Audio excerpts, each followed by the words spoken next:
Hi everybody, it's a Saturday afternoon, June 7th, I believe. It's a Saturday, so let's just get right into this. I watched 1973's Curse of the Devil starring Paul Naschy. It's one of his werewolf movies, so if you've ever seen a Paul Naschy werewolf movie, you know immediately if you're gonna like it or not. It's they're just very it's its own thing, so if you've seen one already and you didn't like it, you're not gonna like this if you've seen it. If you haven't seen it before, but if you like, Euro horror, if you like the Tombs of the Blind Dead, if you like Mario Bava films, not that the Paul Naschy werewolf movies are anywhere near as good as Bava films, but they're in that world, they're in that universe. So I have, for some reason, I just got into them. Fury of the Wolfman was my first Paul Naschy werewolf movie. It's not very good. It's weird, it's bizarre, it's terrible. In a good way. And I remember, like, I rented it, I recorded it, and as I was watching it, you hear about movies, like, say, like Cannibal Holocaust, El Topo, or two movies I've heard about. Never could see them. And Fury of the Wolf, or like these Paul Naschy werewolf movies are like that too. You hear about them somewhere, but you just can't see them. And then finally see them. I see Fury of the Wolfman. I was like, well, this is like, the Evil Dead movies are way crazier than this. Henry Portrait of a Serial Killer, even like something like Seven, is just way more hardcore and messed up than this. But Fury of the Wolfman is not a good first viewing of a Paul Naschy werewolf movie. There's better ones, and I'd say Curse of the Devil is one of them. Only thing though is I was pretty mixed on it as I watched it, because halfway through the movie I was like, there's not much werewolf in this. Paul Naschy loves Black Sunday, because he's done this scene where Barbara Steele gets cremated on the stake, and she curses her brother. He does that in this. He does it in like Horror Rises from the Tomb. He does it in another movie, I'm sure. And TZ, I don't like Horror Rises from the Tomb. I reviewed it. Maybe I'll watch it again, but I didn't like it. And I hear it. Everyone says it's so good. I just didn't get it. Anyway, Curse of the Devil. Yeah, so I was watching it on Shudder, and it's good. It is good, but halfway through, I'm like, less drama, more wolf. But it was actually seemed more of a serious movie than all the other ones that I've seen, which gave it more weight. And then at the end, we do get more wolfing out. Get more like chomping, slicing, blood dripping, blood eating, or like he's blood in his mouth. So by the end, I was like, this is actually, because I have a lot of the Paul Naschy werewolf movies, and that as I was watching, I was like, I don't need this one, but now I think maybe I should add it to my collection. And I think Paul Naschy just really loved the Universal monster movies and the werewolf movies, and he wanted to be the werewolf so bad that in this one he looks pretty. I mean, he looks horrible, but it looked pretty cool because he seems more fur covered in this. I mean, definitely he looks better than the 1930s werewolf. And it just seemed like they got the makeup a little better. I mean, compared to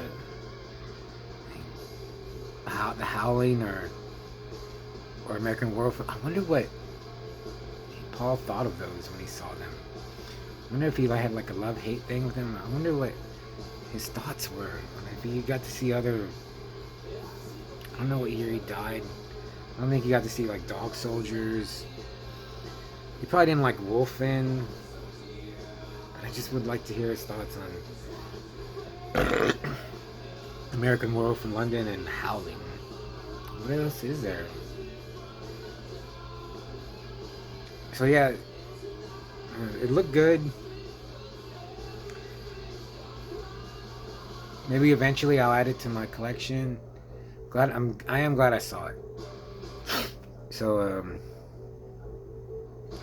this might be a good one if you've never seen a Paul Naschy Spanish werewolf horror movie, gothicness.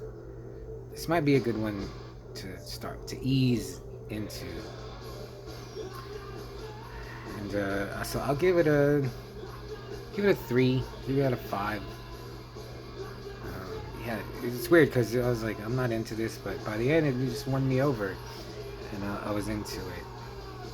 Let's see what else after done a review.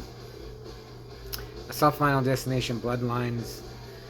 It was okay. I went to see it with my coworker and his family, and maybe I've told some of you this. It's weird hanging out with like normal people.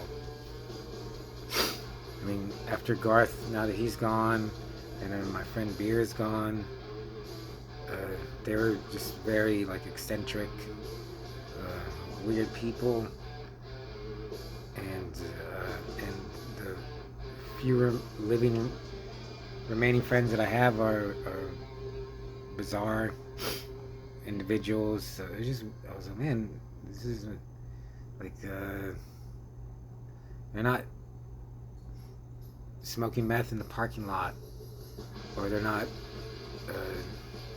harassing people, or just like going crazy.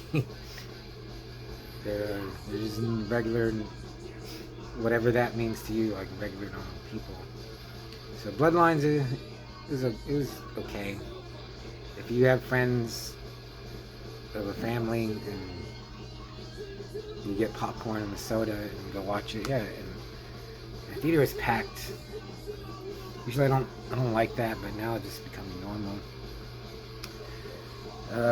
New comics. I got this. I wanted to show you this earlier. Oh, it's reversed. Anyway, it's called Free For All. Can you see that? You can see her. This is pretty good. Okay, I'll read it for you. Death Before Bankruptcy. In the future, the World Finance League exists to benefit all, randomly choosing from among the billionaires and trillionaires of the world and presenting them with a choice. Either donate half of their assets to the common good or defend them in ritual combat. Reigning champion and real estate magnate Ted Brooks has 22 victories under his belt, defending the wealth he has schemed and stabbed to get. When he is forced to face his ex-wife, Luella Dominguez, in a fight to the death, Luella has been training, waiting for this moment.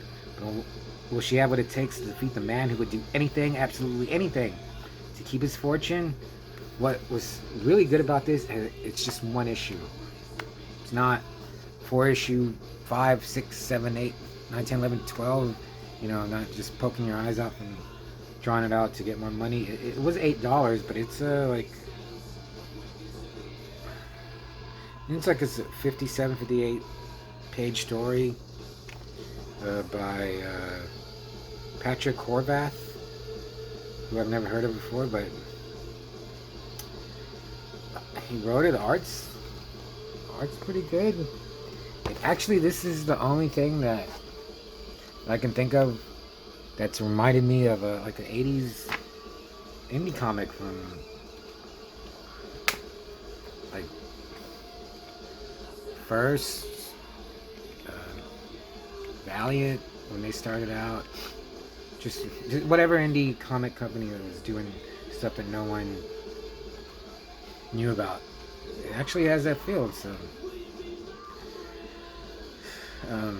if you have any interest in it, I would say, yeah, it's $8, but I mean, how much is like your favorite book worth, or your favorite comic or movie?